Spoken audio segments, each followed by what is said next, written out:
Hello. Sir. হ্যাঁ আসসালাম DFO সাহেব। স্যার কেমন আছেন স্যার? আছি আলহামদুলিল্লাহ, ভালো আছেন?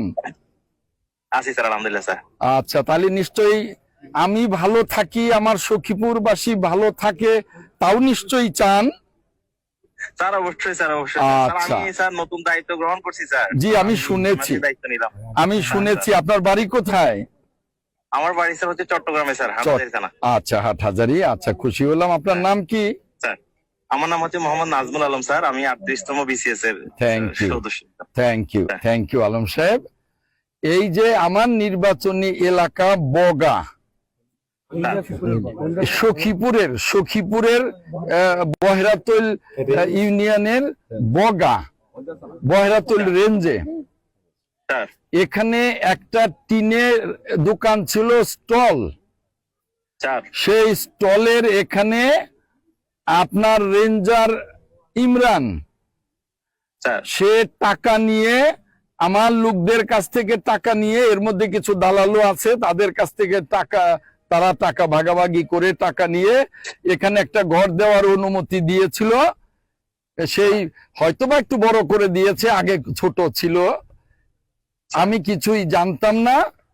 পরে সেই ইমরান আবার নিজের গা বাঁচাতে, অথবা টাকা বেশি পায় নাই সেজন্য আবার এই গরিব মানুষ ঘর দিয়েছে, পুরো ঘরটা ভেঙে দিয়েছে।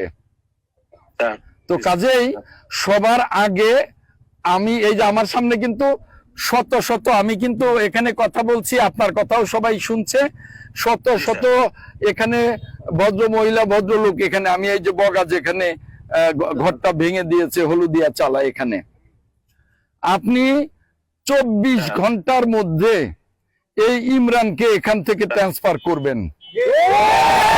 24 ঘন্টার মধ্যে আপনি করবেন, এটা আপনার কাছে আমার অনুরোধ রইল, মন্ত্রী হিসাবে, এইখানকার এমপি হিসাবে।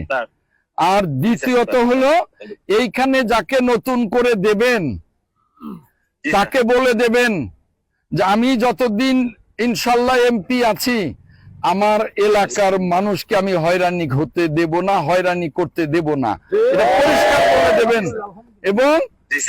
এবং যাকে দেবেন সে যেন আমার সাথে যোগাযোগ করে, আমি তাকে গাইডলাইন দেব যে আমি কিন্তু এই আতিয়া বন আইনের বিরুদ্ধে আন্দোলন করেছি অনেক বছর, এবং তারা আশায় বুক বেঁধে আমাকে ভোট দিয়েছে, অতএব কাউকে আমি হয়রানির শিকার হতে দেব না। তবে যতক্ষণ পর্যন্ত এই আইন আমি বিলুপ্ত করতে না পারি, ততক্ষণ পর্যন্ত এই 62 আরোয়ারে যাদের বাড়ি ঘর আছে তারা ওই পুরনো বাড়ি ভেঙে নতুন বাড়িও করবে, বাধা দেওয়া যাবে না। কারণ বাড়ি ভেঙে গেছে, নতুন করবে, সেখানে তো ওই নতুন না করলে তো আরো 20 বছর ওখানেই থাকতো, কেউ তো কিছু বলতো না। এক শ্রেণীর দালাল তৈরি হয়েছে, তারা ফরেস্টার রেঞ্জারকে বলে যে এই যে নতুন ঘর দিচ্ছে, তারপরে বলে টাকা দেওয়া, তো টাকা দিলে ঘর দিতে দেবে, বিল্ডিংও দিতে দেবে, আর টাকা না দিলে লগে লগে মামলা। ওই ইমরানও বলছে মামলা করবে, কত বড় স্পর্ধা ওর। আপনি ডিএফও সাহেব 24 ঘন্টার মধ্যে ওরে এখান থেকে তুলে নেবেন, এবং একজন ভালো মানুষকে এখানে দেবেন, যারা আমার জনগণের উপরে কোনো অত্যাচার করবে না।